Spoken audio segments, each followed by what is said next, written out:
just went on like a little rant, man, about, and we kind of went about this offline about how technical difficulties at our day job just kind of trickled down and kind of bled all its way over here, like with our phones not working, our internet not working.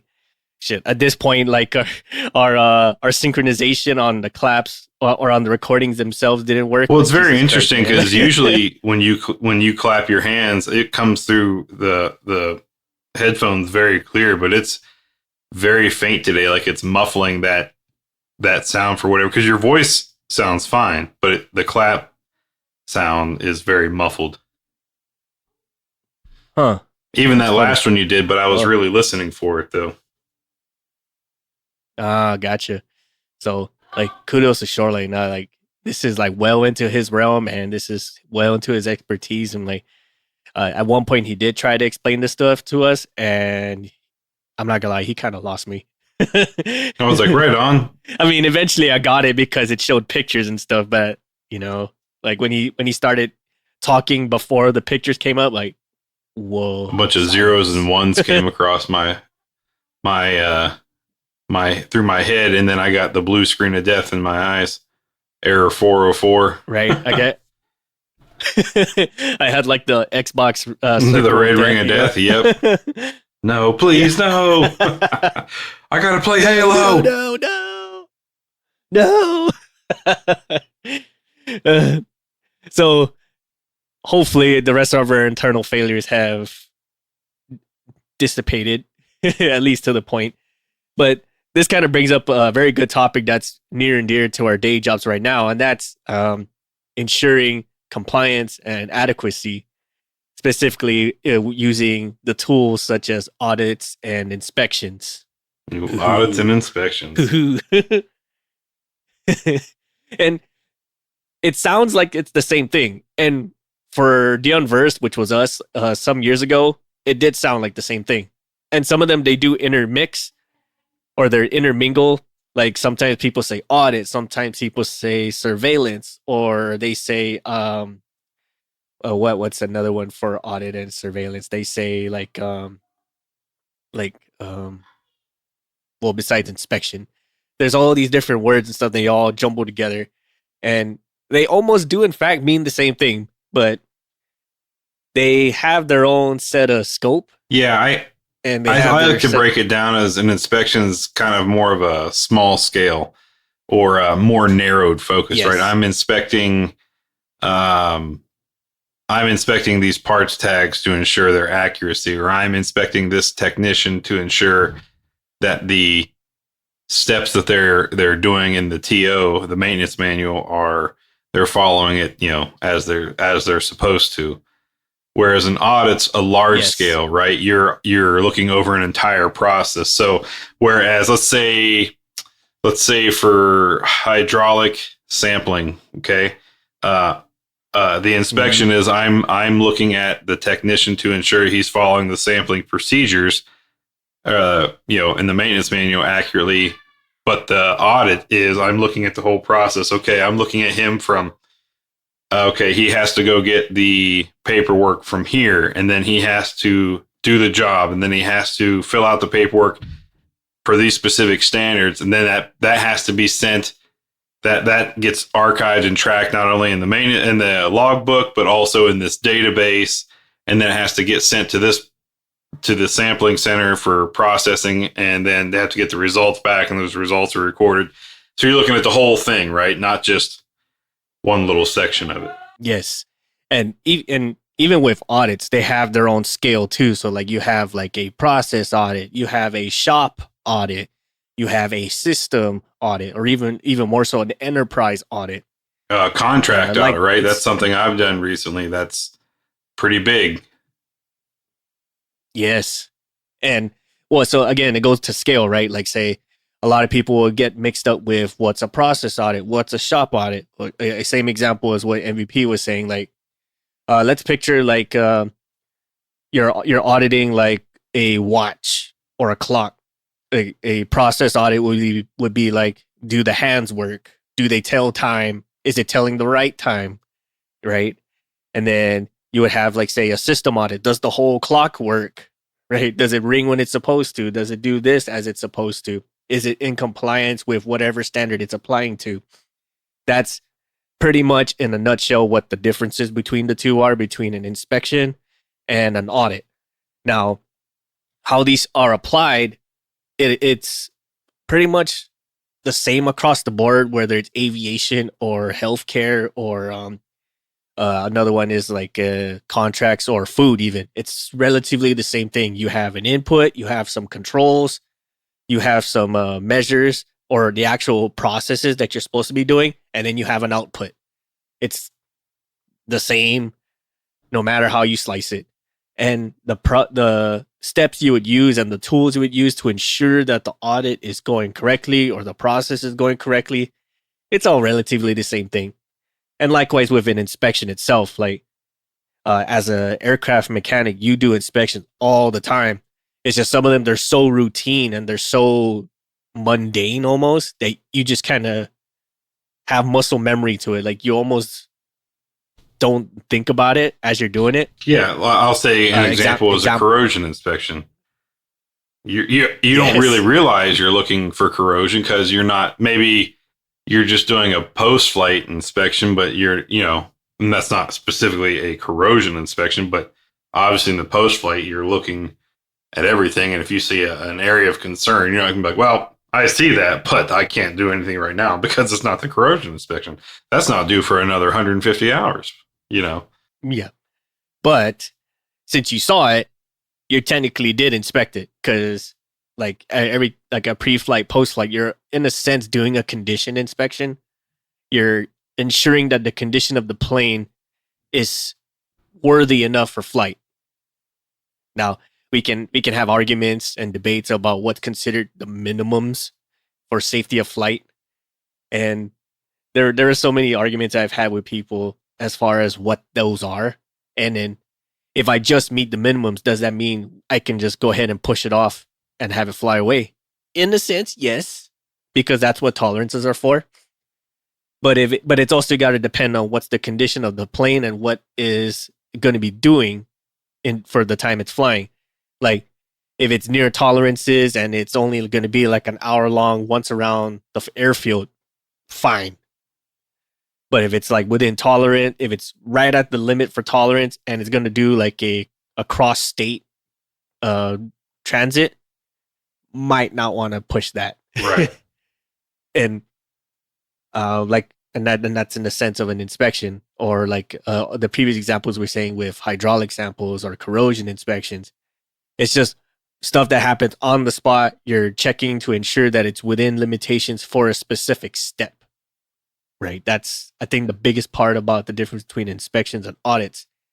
Now, you could also say an inspection is a process or a procedure to check if a system or a step works, and an audit is a series of inspections to ensure a system or a process is compliant, if it's adequate, and it actually works. I think that's the biggest difference of them all. Right.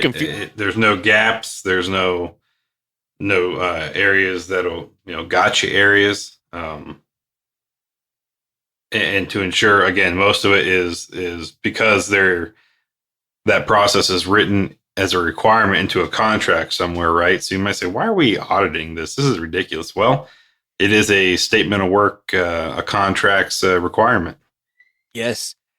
And since we're talking about contract requirements, almost every entity or enterprise has some kind of contractual obligation to ensure that a system is working. And some of these, they're spelled out. It's like a no kidding contract. Like, we, entity X, tell you, entity Y, that you will do these things, and failure to do so can shut you down. Some of them are spelled out precisely like that. Like, they have to sign off on it. They have some reviewers to kind of go over it to make sure there's no broad things that are misunderstanding or that can be easily misunderstood. And then they sign off on it. Then there's other ones like, it's like, say, for restaurants, there's no specific contract that you sign specifically, but that doesn't mean like you're just going to provide trash food to people and just expect it to be okay. You get health, right? Like the health department and stuff like that to come make sure that you're not providing bad stuff to people that are going to be ingesting this stuff. Well, I mean, yeah, yes, I guess there are some contracts that restaurants, in particular, do sign, but again, that's not my field, and I would assume they would do something of the sort whenever they do open up a restaurant, or when they do provide some kind of service, that there is going to be some kind of oversight either by a specific company entity or some governing body that's going to be looking through this, and you're subject to inspection up to include XYZ. If that makes any sort of sense, I hope I'm just Yeah, like not. and even the people, those entities, like what who what Six does for a living and what I do for a living, even we are audited. Yes. There's auditors to the auditors. You know what I mean? Yes. And usually that comes in the case of like either third party auditors or third party certifying bodies, or it can be internal. Usually when it's internal, that's kind of like the, hey, I'm saving you from the bullshit now. So when we do get our formal third party certification audit, we're not going to get any surprise gotchas. Well, yeah, it's one of those, like, most people don't like quality assurance, right? Because we're seen as police, we're seen as whatever. But what a lot of people don't realize is because I'm doing this now and issuing you a corrective action or whatever else internally, is going to save. So there's no monetary hits, right? And this is where a lot of people they just see us as jerks. But by me issuing the ICAR or a corrective action or whatever you want to call it, there's no money hit. We've identified a problem. Let's get to fixing it. That way, when the customer inevitably comes through to do their supplier audit or contract audit or vendor audit or operate whatever audit they're going to do, because there's a grip of them. But when they come through, the goal is that we have everything already resolved, so they don't find anything. Or if they do find something, say, "Hey, we got you here," and we can raise our hand and say, "No, you don't. We've already self-identified that." Yes. Oh, okay, cool. But yeah. But so with that, right? So getting back to the money thing, there's no monetary hit. And so what Six and I have said this several times, money drives everything, right? I know we all don't see it in certain positions and whatever else, but money drives everything. So by me issuing, a corrective action, there's no money hit there. That's internal, house internal. Hey, we found a problem. Let's fix it. If Six comes and audits me and he has a finding, boom, that's award fees. That's monetary loss. Hey, we found these things and we issued you a level 2. Okay, well, a level 2 is a minimum of a $1 million loss, for example. Yep. Oh, shit.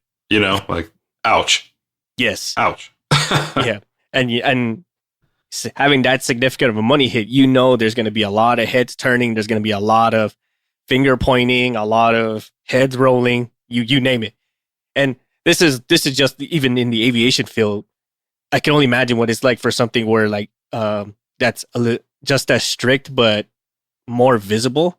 Like say the healthcare department, like if you mix up pills, right? Just how bad people would just like flip out on it, right? Because you almost immediately realize those results, right? Like so you give someone. Well, here's one everybody can recognize and know the pain of: IRS. Who? I mean, has anybody ever been audited by the IRS, for your tax returns and everything else? Because they do them at random. I've been audited, and I'll tell you, they go through everything. They go through everything. So there has to be records of everything, and it's just a pain. And if they find that even if it wasn't your fault, but they were shorted $50, they're going to get that $50, even though it's their fault, that it wasn't caught, that it was a clerical error the first time when you did everything you were supposed to do per the paperwork you got. Mm-hmm. But they getting that money back.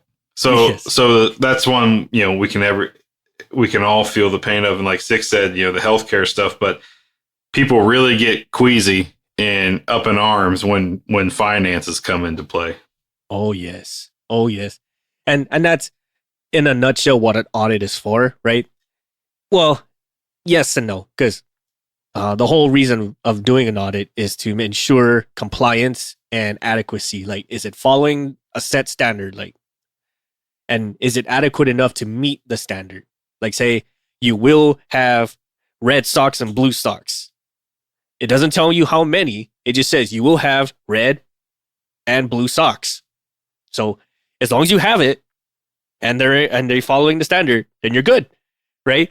That's kind of like the general scope of an audit. But obviously, as you're digging, you start realizing like, well, is it compliant? Is it doing its job? Is the process that goes into it, is it correct?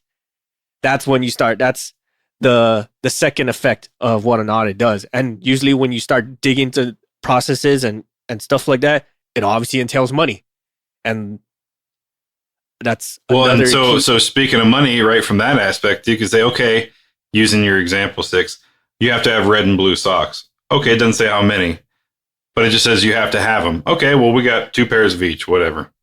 Mm-hmm. Audit comes through, your customer comes through and does an audit. Hey, you only have 2 pairs of each.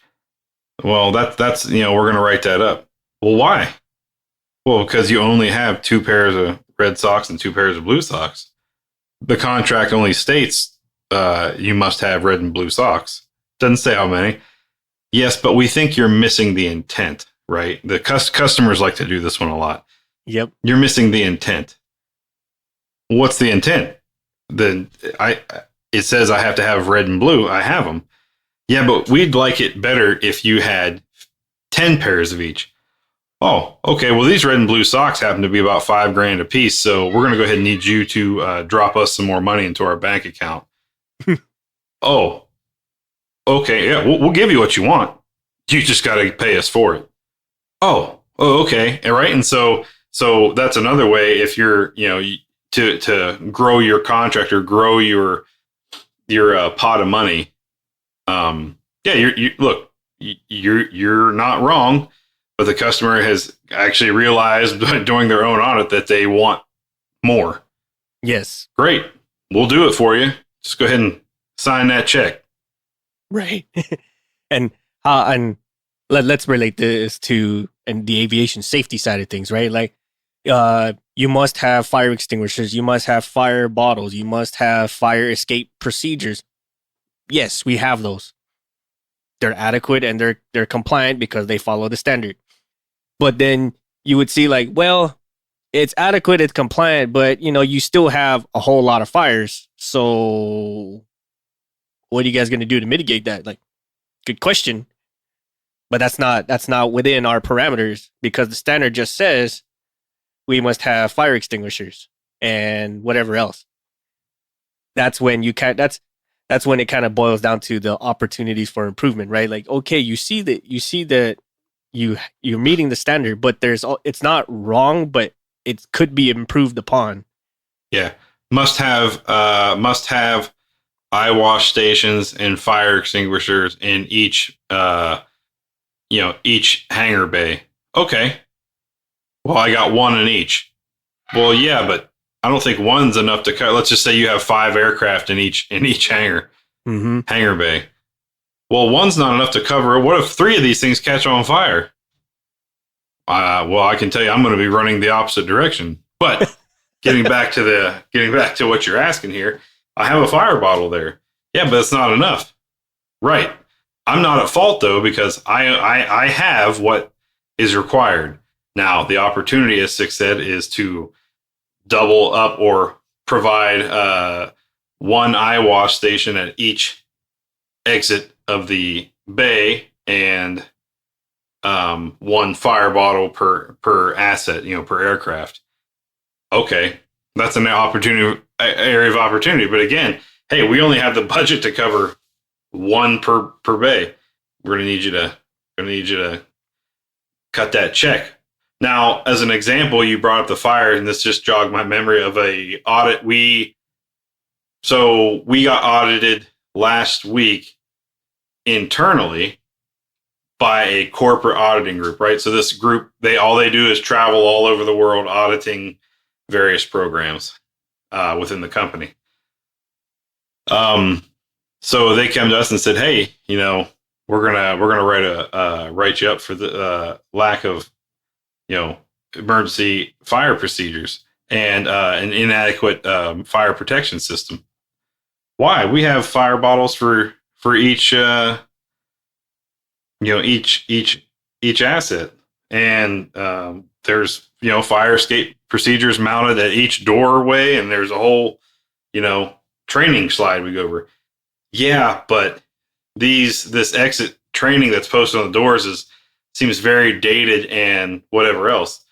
So we're going to write you up. Well, see, you can't do that. See, we're in a customer owned building. This isn't a company owned building. We're in their house, so we don't control that side of it. Mm-hmm. And so they're like, "Well, you need to get with the customer." No, I'm not. I'm not gonna. We're not gonna do it. If they think it's fine, that's where it stands. You know what I mean? Yes. And then also with the fire, inadequate. We said we got the inadequate fire protection system. They said, well, it's not good enough. Well, we have one for every plant. Yeah, but your AFFF system for the building is inoperable and has been for about 4 years. Oh my God, 4 years. That's a definite write up.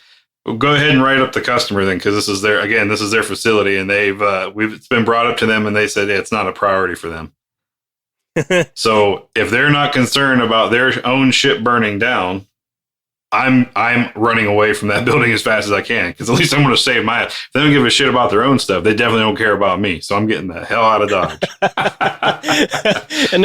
and then I'm so glad you brought that up, because there's always, as young mechanics, that's always a big growing pain, right? Like, why can't they just follow this safely? Why can't they just provide us this? Or how come we don't have this and this other place does? It honestly just boils down to what's required by contract or what's required by their regulations. That's really it. Or location even, right? Yeah, yes, because a lot, and yes, a lot of it has to do with money, going back to the money thing. Sometimes we absolutely want to. We just don't have the budget to do so, or it's not fiscally in our capability yet. And that's I'd love to work in a place that looks like Tony Stark's garage, but yeah, the finances aren't there, friend. Yeah. I'm lucky enough to get one light bulb per office space. Yeah, exactly that. And we've always done that as young mechanics, as young technicians. Like, why don't we just have this, or why can't we do this, or why must we always do it like that? And like, sometimes it's either because that's their way of being in compliance, as fucked up as that sounds. This is why a lot of places just don't fail. It's not because they're bribing the referee. It's because they're technically within the rules of what they're required to do, and they're able to just get by just enough with what they have already. And it's one of those things like, well, if you can make it work, why change it? That's kind of fucked up to say as well, but that's kind of how it is. Yeah, but we all as maintainers know that if we can get the job done without the proper tools and equipment and get it done safely and on time, that becomes the new goal and standard. Well, Yes. why do you need this $500,000 piece of equipment? Well, because it would actually speed up the process by using these set of lasers and everything to line up this hole pattern and blah, blah, blah as we're drilling out these panels. Yeah, but you made it work before. Well, yeah, because we had to. But now we know better, right? The opportunity. Yeah. And their opportunity says, my opportunity says to pocket that money and continue doing what you're doing. Yes. America thanks you for your service. That's exactly it, right? Because it, again, boils down to money. I mean, really, that's really it. It really boils down to money and cost. Like, if you can get it done, if you can have it running in 20 minutes, then we're good. But yeah, you want it. Yeah. Well, do you actually need the tug to move the plane? Well, it would be nice. I mean, it would save my back. Well, how did you guys do before? Well, we got a whole bunch of us and we just pushed it around because that's what we had to do. Cool. Sounds like you can just continue on. Well, no, it'd be a lot safer and faster and easier and a lot less strain on the old body, if you know what I mean, to use a piece of machinery to move this around. Yeah, and as they pat you on the shoulder and give the old double guns, the old double finger guns. Like, Come on, yeah. Whoa, safe. You can't throw Yeah. safe. So what triggers all these things, right? Like what triggers an audit? What triggers an inspection? Besides money, obviously, it comes down to risk. It comes down to risk and the likelihood. Well, three things: risk likelihood, and the consequences. Right? What's the risk? Yep. How likely is this going to happen? And what's the consequences if we ignore it? That's hands down what it's all about. And obviously, the ones that's going to trend more towards death is going to get the most time and attention. And then you got the ones where they just like, we can kind of, it's bad, but it's not terrible. That's the kind of ones we can kind of MEL and just kind of kick it kick it around the field until it really does turn into a problem. Those little ankle biter, low risk ones, like, we'll get to it when we get to it. And that kind of goes back to MVP's illustration about the fire extinguishing systems. Like, it's not adequate for the past 4 years. Like, well, if it's a low risk for them, why would they give it the time and attention? Versus, why am I going to try to save their ass if they're not concerned about it? It goes back to that. You can only help those who want to help themselves. Yes. And all you do is say, hey, we suggest this. And then they respond and say, big thanks, but no thanks. And then later down the road, if God forbid, but if the worst happens and things burn down, they go, we didn't know these were inadequate. And we can go back to the 4-year-old email and say, it was inadequate back then. Check this. Oh, yes. Yeah, I guess we can't hang you out to dry for our own poor decision making, you know? Yes. And then that's what triggers it. It could also be from complaints, like air quote customer complaints. Like, you get bad food, you get the wrong set of pills, the landing gear wheels fall off. Or trends, right? Yes. Trends. Yes, that's how trends. A lot of the stuff that my shop does. Like, we have an audit schedule. But we have all these additional ones we'll do because we'll notice a trend in, let's say, tool control. Man, we keep having a high number of lost tools over the last 2 weeks. What the hell's going on here? Mm-hmm. Let's do a sidebar audit. Oh, man. Yeah, we found some definite flaws within the process, or we've just found negligence. Process is solid and people just aren't following it. Boom. Yes. Fix yourselves. Or also, like, say, it can be one of those pop-up audits, right? Like, you're inspecting something and you weren't expecting to find it. Like, it wasn't even in your radar and you just so happened to see it, like, in the midst of an inspection. Like, you're just doing like a pre-flight, just making sure everything's all buttoned up, like the panels have their screws and everything's tight. And then you see like this hanging part just chilling.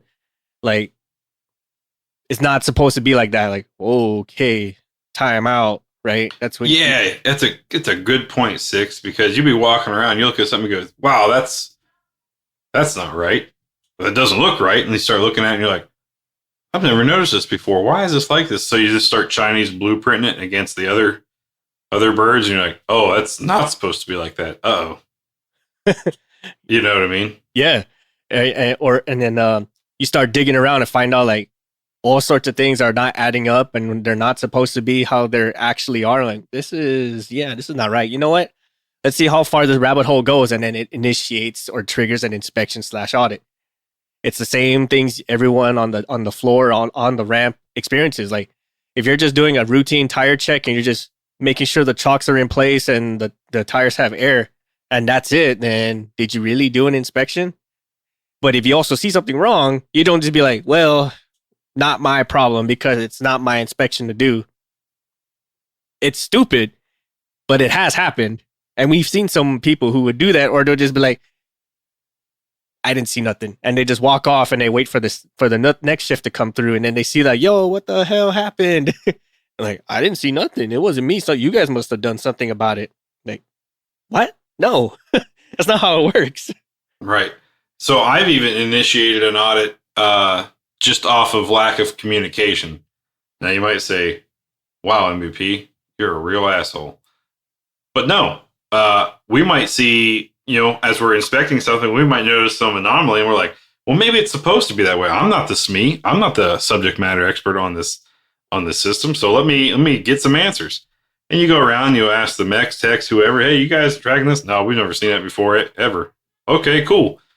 I had to get here somehow, or this had to get done somehow. So then you next step, hey, engineering, is this supposed to be that way? Crickets. Hey, engineering, just following up. I'd like to get some clarification on this because the verbiage is real weak from what I could find. Can you guys help me get some clarification on this? Crickets. Engineering, I'd really like to get some resolution on this to provide an answer to the group out here to know if we're in the right or wrong. Would like that sooner than later. Crickets. Okay, fine.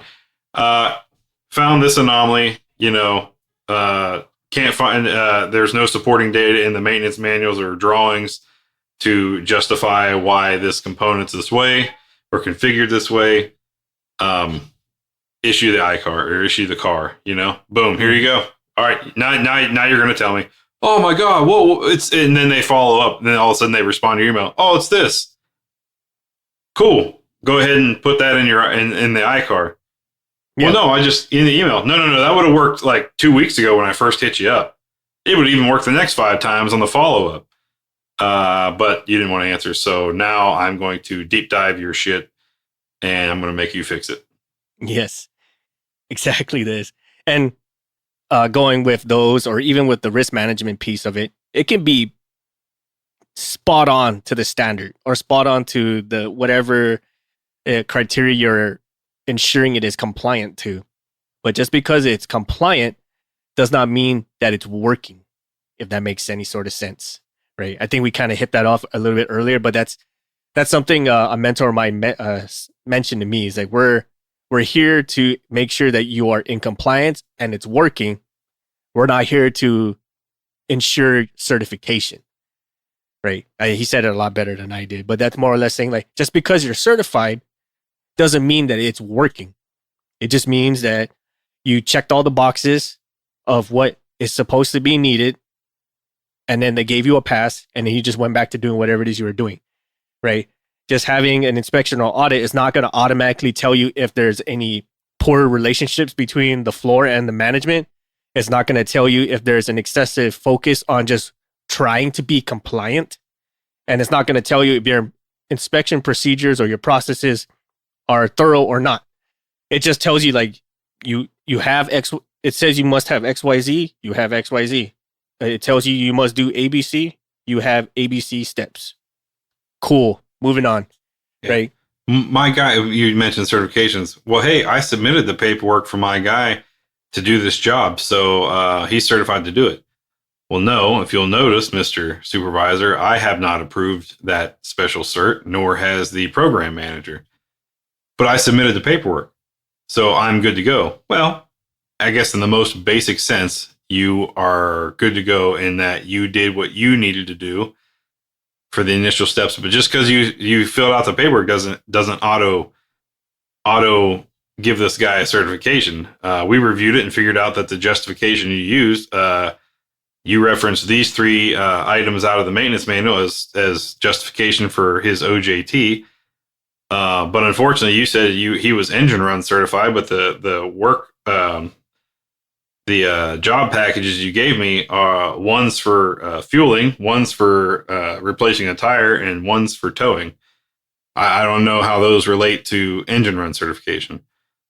Well, we had to do all those things before we went out and ran it. Fantastic. Well done on your maintenance. Doesn't mean he's certified to run engines. You know what I'm saying? Yeah.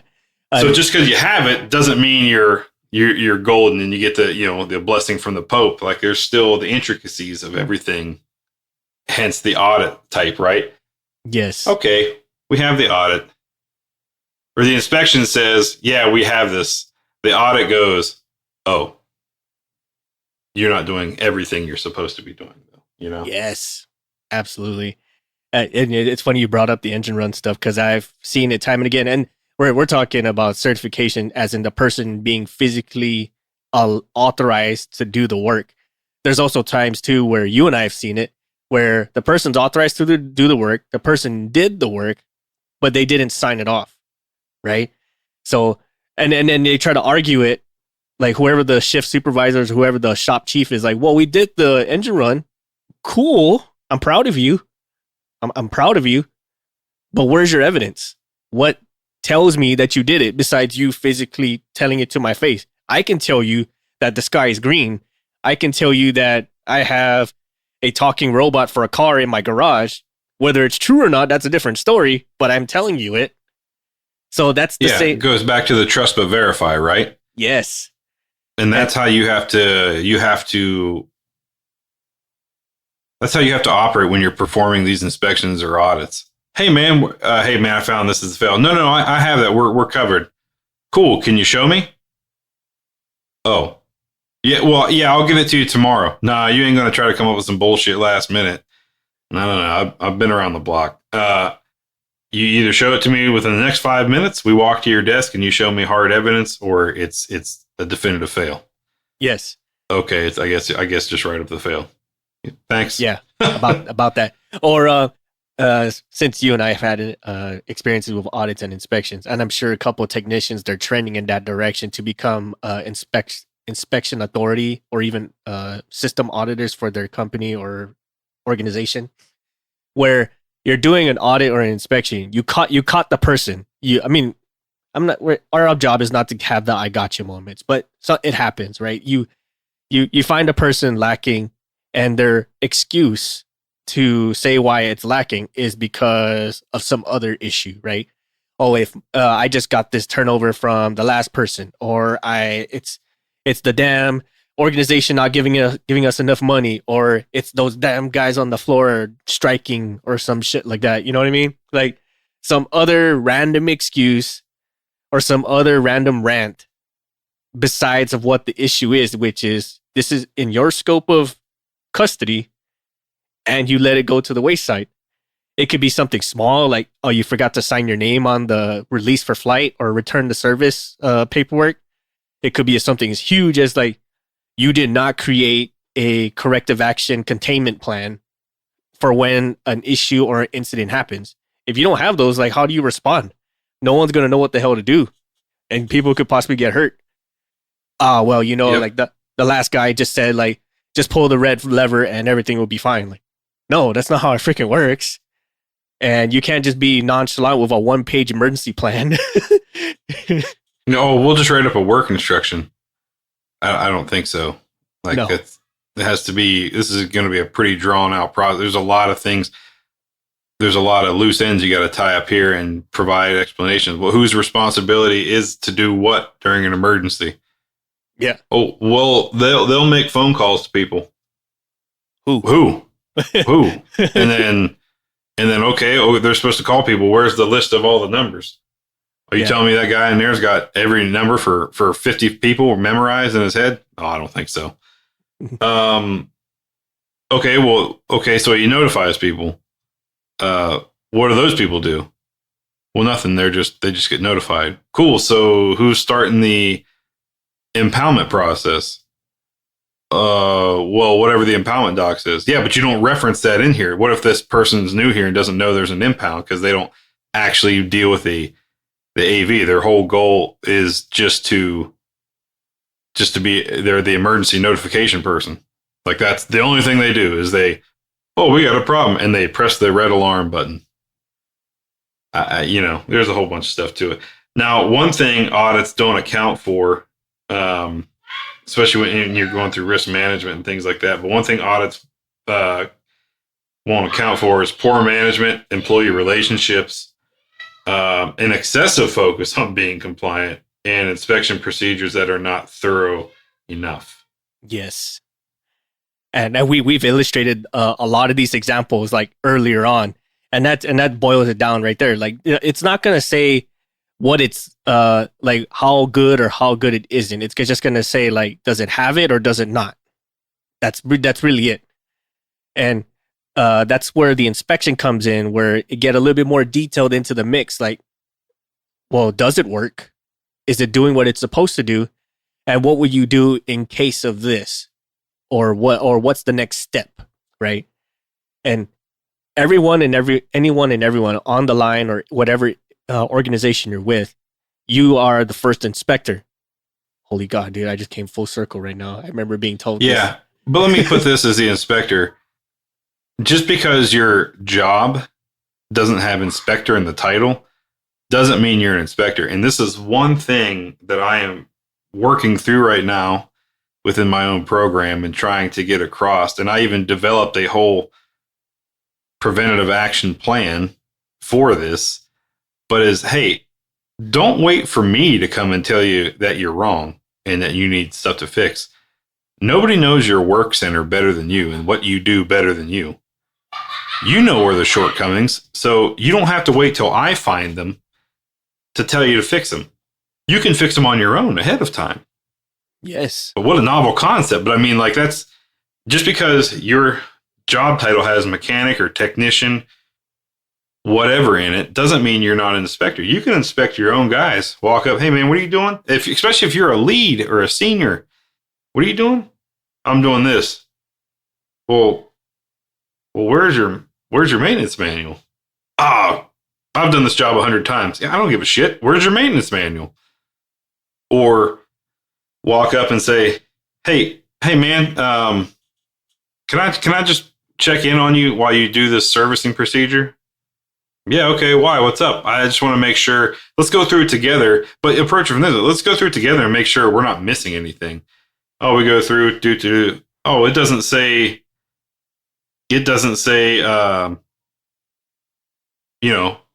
Clear the hangar prior to fueling, or clear the area of 50 feet prior to fueling operations or something.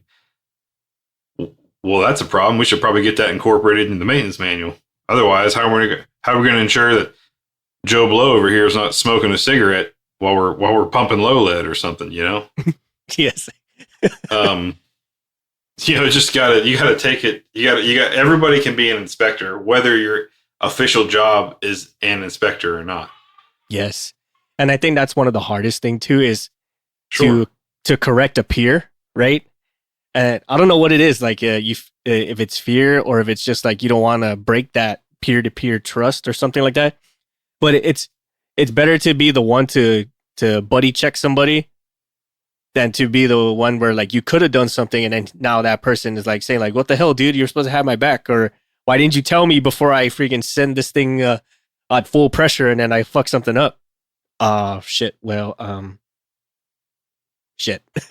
you know. Right. And then if you identify as you're going through stuff and you actually find flaws, but you're unsure of what the next step is from there, go hit up your audit team. Go hit up your quality control. Hey, man, we found this issue. Can you guys help us? Like, we're not sure what to do and how to get this fixed. Fantastic. Sit down and let me spin ye a tale. You know? Yes. And they'll help you. We'll help you. At least Yes. my department, man. We try to be more risk-based approach and teachable rather than, black hat or white hat or whatever. Yes. And that's like the ultimate step for any technician, really, is that you start on the floor as the technician, as a air quote wrench. But as you gain knowledge, as you gain experience, it's going to slowly become natural for you to want to ensure quality from every step of the way. And you eventually trickle your way upwards where you're the one controlling these processes. You're the one influencing these processes. Hey, sometimes you might even be the owner of said process, right? And the only way to ensure that it works from the 3,000 to the 30,000 foot level of point of view is to ensure that you understand what it's like to be at the ground level.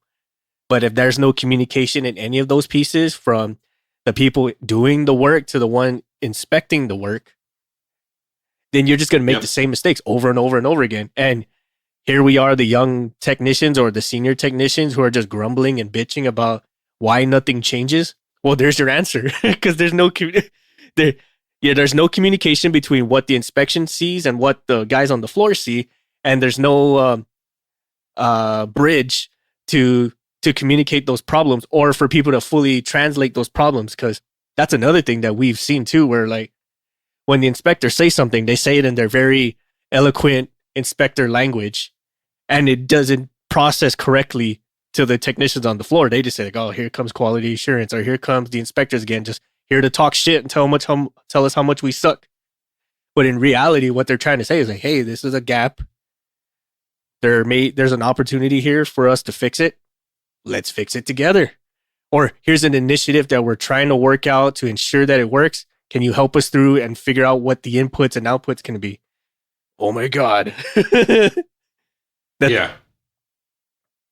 That was my rant on that, because as MVP was saying earlier and continue saying throughout the episode, like, we as quality assurance, or we as the inspection or auditing team, we're just seen as the enemy. We're just the white hatted or black hatted people who are just there to steal your job and take your money.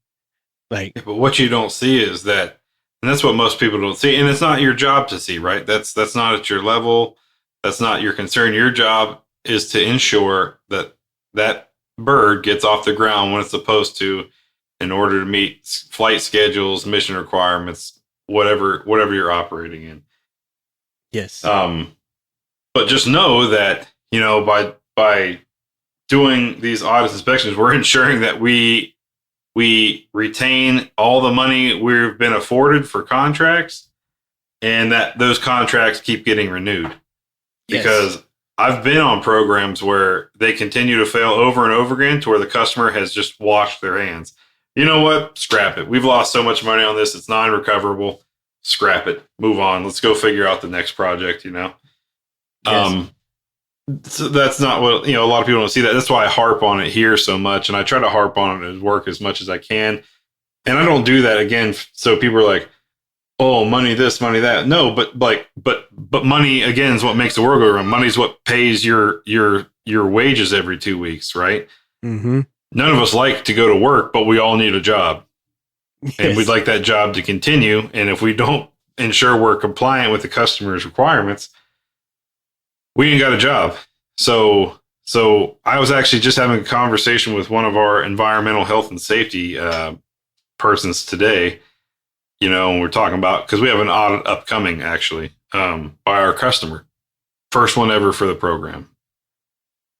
So we were talking about that today, but, we're trying to tell everybody, stay on top of your stuff, make sure we're just squared away, like, over these next few weeks, like, really go above and beyond what you need to do. And to the crew's credits, they have stepped up their game more than I've ever seen, which is cool.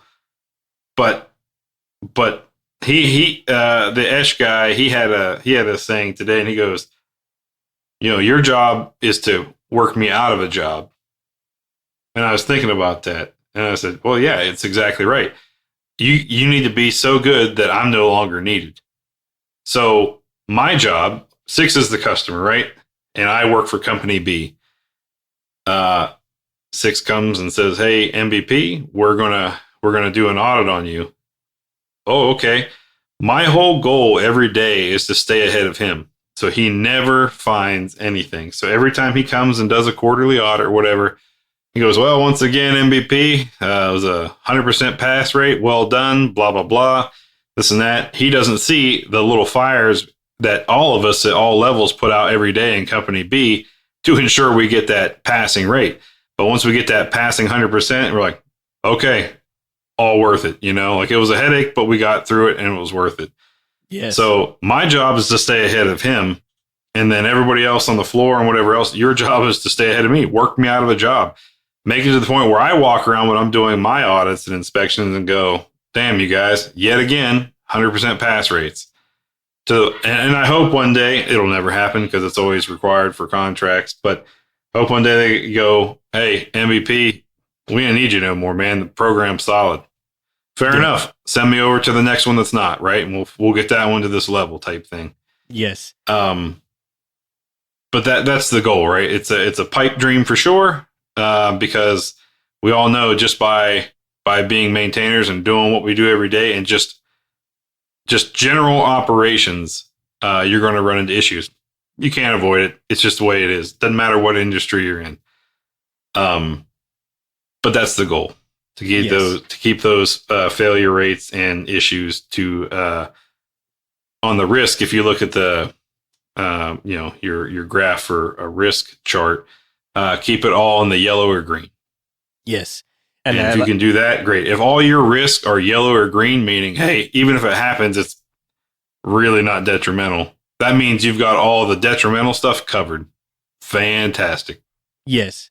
And I just like to illustrate that or highlight that as well. Like, you're never going to fully eliminate a risk depending on the severity. It's you're never going to fully eliminate it, but you can control it or you can mitigate it. And that's more or less, as MVP was alluding to, is what the inspections and audits are for, is so you can dig deeper and figure out what sort of ways we can mitigate these better, or what sort of ways we can keep these from happening more often, or to have zero findings. That's the ultimate goal of it all. It's probably never going to happen, but if we can control it to a manageable setting, then we're gold. It may be yellow, but yellow may not necessarily be bad. It's yellow now, but it used to be black, right? Or it used to be so red, right, black, yeah. Right? Like your consequences are either it kind of works or you're dead.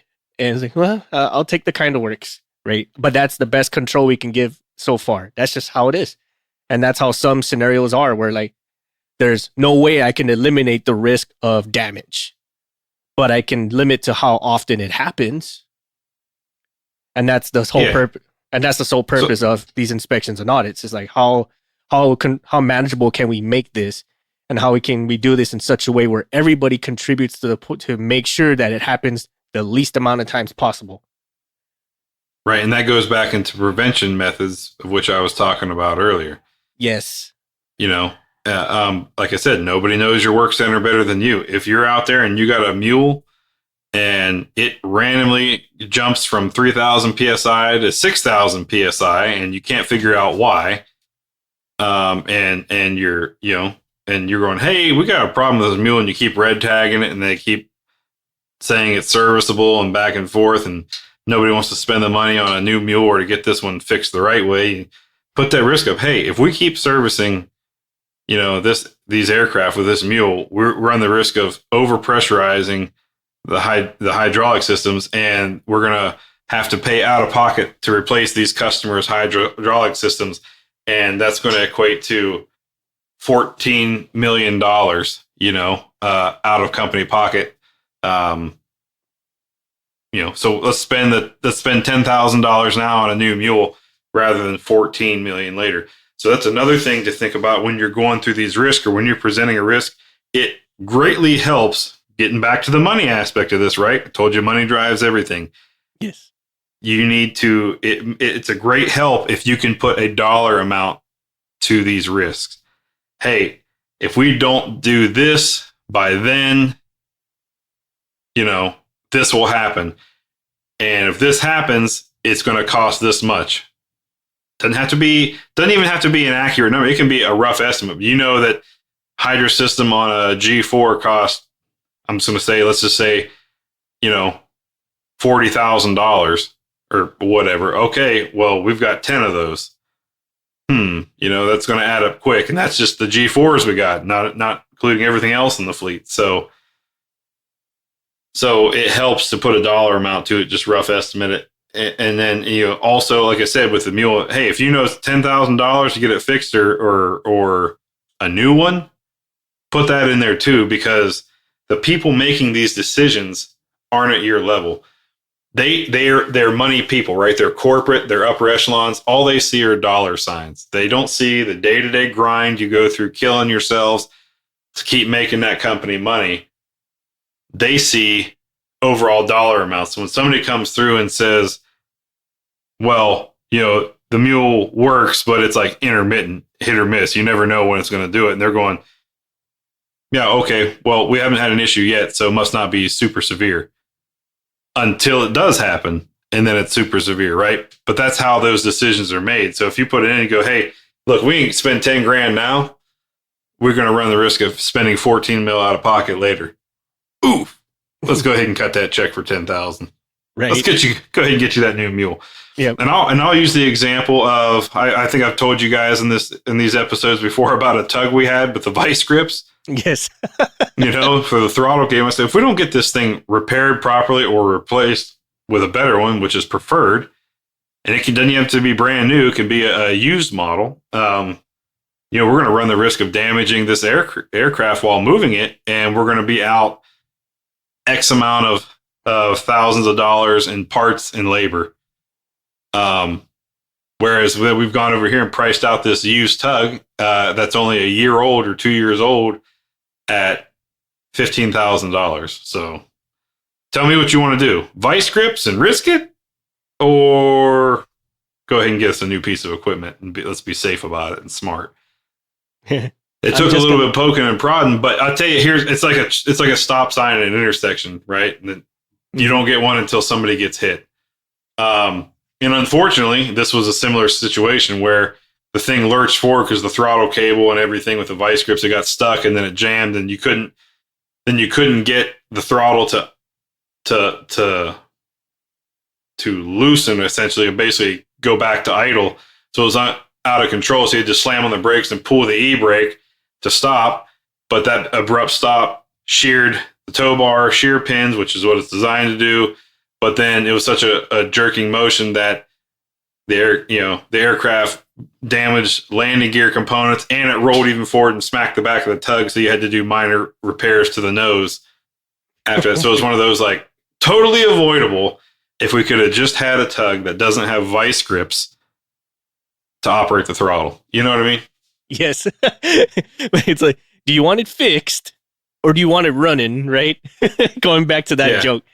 Well, I'd like it fixed and safe. Well, now, wait a minute. Oh, safe? It's like, well, I can have it fixed for about $15,000 and it'll probably take about 3 months. Or I can get it running for about $20, which is like a pair of vice grips and some ingenuity. Like, what? Right? Yeah. Well. But those are things to think about. I'm trying to transition my group to risk-based. Long way to go. Risk is not an easy program to understand. I am still a novice at it myself. But if any of you guys, or listeners out there are interested in learning about risk a little bit more, hit us up and I'll try to figure out a way to get what I have as risk training. Somehow I'll have to go through it and make sure, no proprietary things are in there, but try to get a very base model. And maybe we can give that out to you guys on Patreon or whatever the format is, or email it to you or something. And maybe we can do one of these, what the hell is that thing called? That platform six, Discord. Discord. Yeah. And get on Discord. Maybe we can have like an impromptu, training session, right? We'll present the slides and we can talk about it and do a little risk training for anybody who's interested in learning. Absolutely. If we get enough people showing interest, I'll invest some time in trying to get a good set of risk training, available for us to go through. I'll just have to again go through what I have and make sure no proprietary things are in there, but. And we can go through it and we can show you how risk is done and you can start implementing it within your own areas of operation. Cause most companies, large companies, definitely it's a requirement to have a risk program, but a lot of your smaller mom and pop places probably don't, but it probably could really benefit them and keep them. It could almost make or break, right? Yes. A mom and pop place. So, for those of you, if you work at a smaller place, ask around, do some inquiry and say, hey, do we have a risk program? And you can even look through your database or whatever. And if you don't, hey, hit us up and we'll try to help you build something. I can even again, probably get a format, non-proprietary format of what I use for our risk system. Our risk and opportunity management system, and get that to you guys, and you can implement it in your own, AOs. Yes, or like if you also want us to kind of help you in creating your own checklist for process improvements, process audits, risk management assessments, all the things of that nature. This is stuff we are extremely versed at. This is the stuff that we're getting more and more knowledge on because this is a continuously evolving field. And if there's anything that you guys would like us to help share you with, to help you build or teach you on, that's what we're here for. We're not just also here to kind of joke around and talk shit about our leadership, but what we also do is we've already learned the hard lessons. Our goal is to make sure that you guys don't do the same thing. So If you guys are kind of struggling or you want to learn a little bit more, please hit us up. Whichever avenue is easiest for you, whether it be social media, whether it be our emails, our website, our Patreon, by all means, we're always available. We can get something to you in some way or fashion, or we can help you learn how to make it yourself.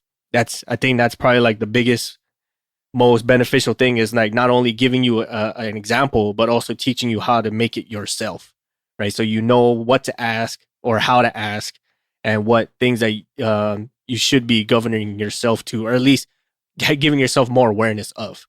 By all means, tell us what would you like us to do? If you have any ideas or you'd like to learn more, again, like hit us up on whichever avenue is easiest to you.